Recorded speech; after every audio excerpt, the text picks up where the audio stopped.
You knew how to be alone in a way other kids didn't. Not sad alone, not bored alone, just fine. Completely fine in a quiet house, in your own head, running a whole world nobody else could see. And the adults in your life called that mature. What they didn't tell you is that it was also building something. If you were an only child born between 1978 and 1990, this video is going to explain 8 things about the way you think that most people around you have never been able to name. Stay until number 5, because that one is the one nobody talks about. Here is something most people don't know. The only child is not a personality type, it is a developmental environment. And the environment you grow up in shapes how your brain learns to solve problems, how you relate to other people, and how you handle being alone. For decades, researchers studied only children and kept finding the same thing. They were not spoiled. They were not lonely. They were different in ways that were actually measurable. And the children born between 1978 and 1990 landed in that environment in record numbers, because the divorce rate in America peaked in 1979 and birth rates were falling fast. An entire generation grew up as the only one in the house, and it left marks, good ones. The first way only children think differently is that they solve problems from the inside out. When you grow up with siblings, your first instinct when something goes wrong is to turn to the room. Someone else is always there. When you grow up alone, there is no room to turn to. You learn early that the answer has to come from you first. Psychologist Carl Pickhardt, who spent decades studying only child development, found that this builds a strong internal problem-solving voice, a habit of working through difficulty privately before asking for help. Most people see this as independence. It runs deeper than that. It is a cognitive style.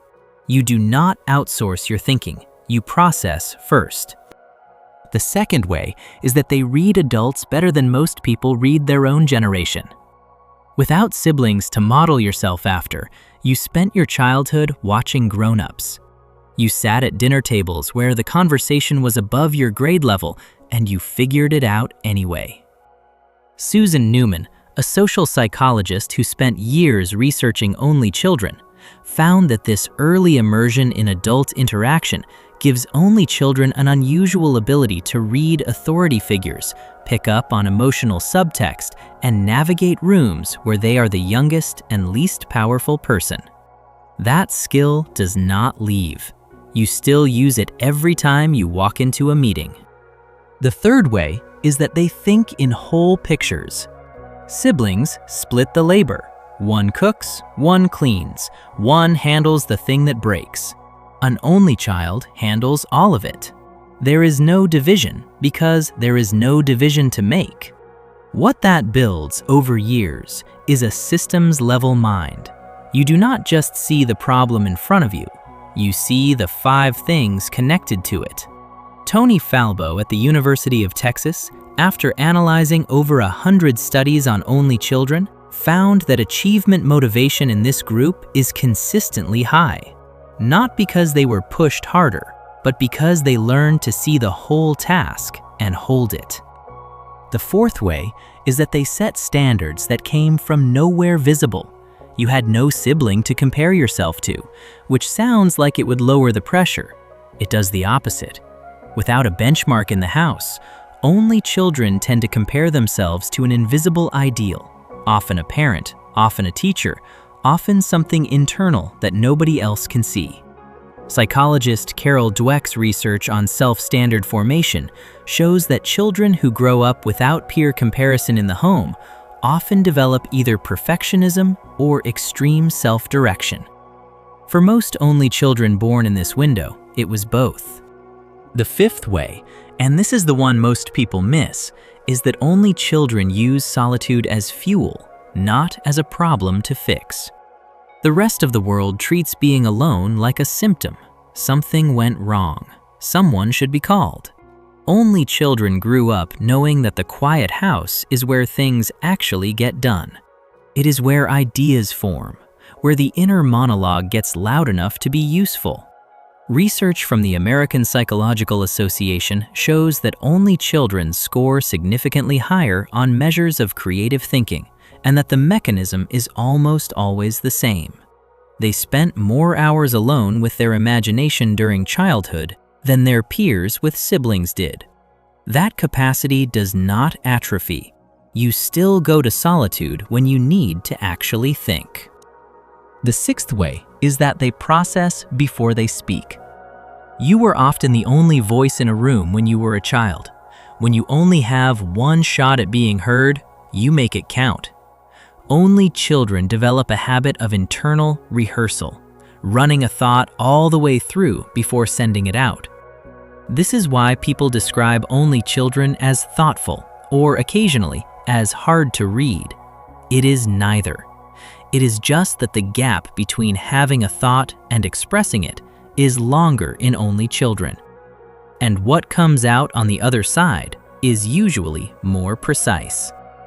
The seventh way is that they hold emotional weight without distributing it. When a family is going through something hard, divorce, illness, money trouble, a sibling group spreads the weight.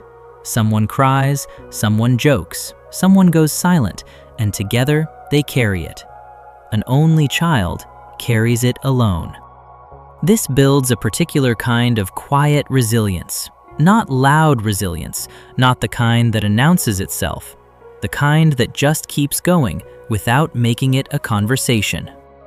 Most only children from this generation have been through things that other people in their lives have no idea about. That is not a coincidence.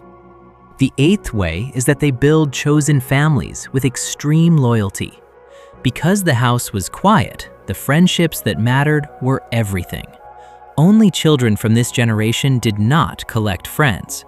They selected them with something close to precision, and then held on to them longer than most people hold a career. Psychologist Jeffrey Kluger found in his research on sibling dynamics that only children tend to transfer the intensity of sibling-level bonding to friendships. The people in your circle are not casual. They are load-bearing. They have been there through multiple versions of you, and you have shown up for them the same way. Here is what all of that adds up to. You were never the spoiled one, or the lonely one, or the one who never learned to share. You were the one who had to build an entire interior world from scratch. No template, no one to follow. And what you built in that quiet house, that problem-solving voice, that loyalty, that ability to sit in solitude without falling apart, that was not a side effect of growing up alone. That was the education. If you were an only child born anywhere in that window, drop your birth year below and tell me, which one of these hit the hardest? I want to know.